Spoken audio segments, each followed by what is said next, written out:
Abdous, votre parti pris international, c'est un débat passionnant, historique, philosophique et passionné. La dette Haïti-France. Et vous vous dites, oui, c'est pas la peine d'accuser de repentance excessive. La France doit rembourser Haïti. Expliquez-nous. Oui, c'est pas une nouveauté. Moi, la rapport repentance, c'est vraiment pas mon affaire. Je suis absolument mais je suis pour la justice. Et c'est là où Haïti est vraiment particulier. Je rappelle, on est en 1825. Haïti est indépendant depuis 1804.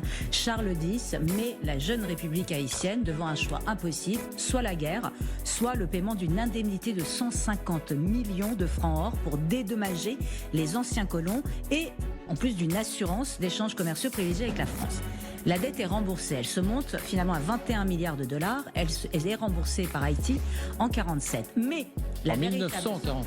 C'est-à-dire ils ont mis plus d'un siècle pour rembourser cette dette écrasante. Mais c'est pas le plus grand scandale, c'est que la véritable dette se monterait entre 150 et 200 milliards de dollars. Pourquoi ? Parce qu'il y a eu 200 ans d'intérêt dont la France a bénéficié, puisque Charles X en a profité pour forcer les Haïtiens à faire un emprunt auprès des banques françaises. Ça s'appelle la double dette. Et c'est scandaleux. Et vous savez, l'histoire, je le répète, n'est ni gentille ni méchante, ni bonne ni mauvaise, elle est. Ce qu'on doit faire, nous, c'est la connaître, l'apprendre, la ressasser, faire ce qu'on appelle ce travail de mémoire pour ne pas oublier. Là, on parle d'un pays, le premier pays qui s'est décolonisé par les armes, là je vais parler de Toussaint Louverture qui est mon grand héros, et là tout d'un coup on leur dit en plus tu t'es libéré, mais là tu vas payer une injustice commise par des colons et tu vas les payer. C'est impossible. C'est ça, parce que les colons français devaient quitter le pays, donc et c'est eux qui vous allez payer une certaine somme. Ils ont asservi les hommes et la terre. Et en plus, on les paye pour les remercier de ça. Donc, c'est pas possible. Donc, il faut la rembourser. Il faut voir les modalités. Et c'est pour ça que c'est intellectuellement les procès de l'histoire avec nos idées d'aujourd'hui. Je suis absolument contre. Là, c'est pas de la repentance, c'est de la justice. Et il faut toujours être du côté de la justice. Cela étant dit, les Américains aussi doivent rembourser la dette qu'ils doivent à Haïti parce qu'ils ont piqué dans la caisse en 1914. Un groupe de soldats américains envahit l'île. Et qu'est-ce qu'ils font ? Ils vont à la Banque d'Haïti. Ils prennent 500 000 dollars dans la caisse et ensuite l'armée s'installe, l'armée américaine met en esclavage Haïti et gère les finances jusqu'en 1947.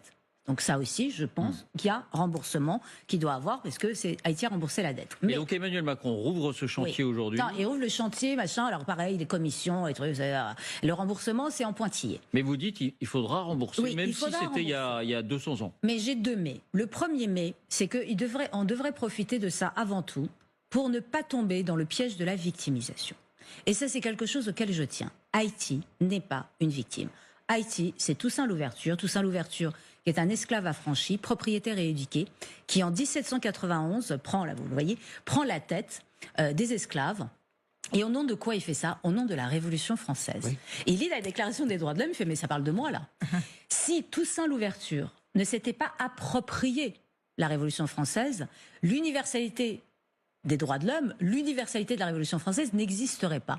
Donc c'est pas juste Haïti qui lui aide beaucoup, c'est la France dans son humanisme. C'est parce que Toussaint Louverture s'est approprié cette révolution qu'elle est devenue universelle. Je vous passe la trahison, 1802, Napoléon Bonaparte qui l'emprisonne, 1803 sa mort en prison entouré de neige, sublime dans Cahiers d'un retour natal d'Aimé Césaire, la mort de Toussaint Louverture entouré de tout ce blanc Enfin, moi, je trouve ça tragique. Il n'aura jamais vu l'indépendance du pays qui intervient en 1804. Mais si on doit impérativement en prendre Toussaint Louverture juste parce que c'est un grand homme et qu'il a universalisé les droits de l'homme et qu'il a fait la première guerre de décolonisation, il faut aussi apprendre qu'en 1804, tous les citoyens blancs, ça veut dire 5000 personnes à Haïti, femmes et enfants compris, ont été massacrés. Consciencieusement, sauf les prêtres, les médecins et les officiers polonais déserteurs de l'armée française. Il faudra apprendre Toussaint Louverture, mais il faudra apprendre les massacres et tous les massacres. Et enfin, je voudrais pas que le remboursement de cette dette devienne l'argent magique. La dette magique qui réduit tous les problèmes d'Haïti à cette dette. Je veux dire que pour prendre les 40 dernières années, de l'arrivée du pouvoir des Duvalier en 57, Papa Doc et son fils Baby Doc et les sinistres, et quand je dis sinistres, c'est les milices et Toton Mactout, c'est 30 000 morts au bas mot. 30 000 morts. Et depuis, corruption endémique, ils ont laissé l'ingérence étrangère s'installer, c'est des élections truquées, et depuis 40 ans, c'est de drame en drame. Donc rembourser une dette, il n'y a pas de dette rembourser d'un coup le miracle haïtien, faut arriver. Il faut donner les possibilités à Haïti de pouvoir retrouver la fibre républicaine parce qu'elle est républicaine de naissance.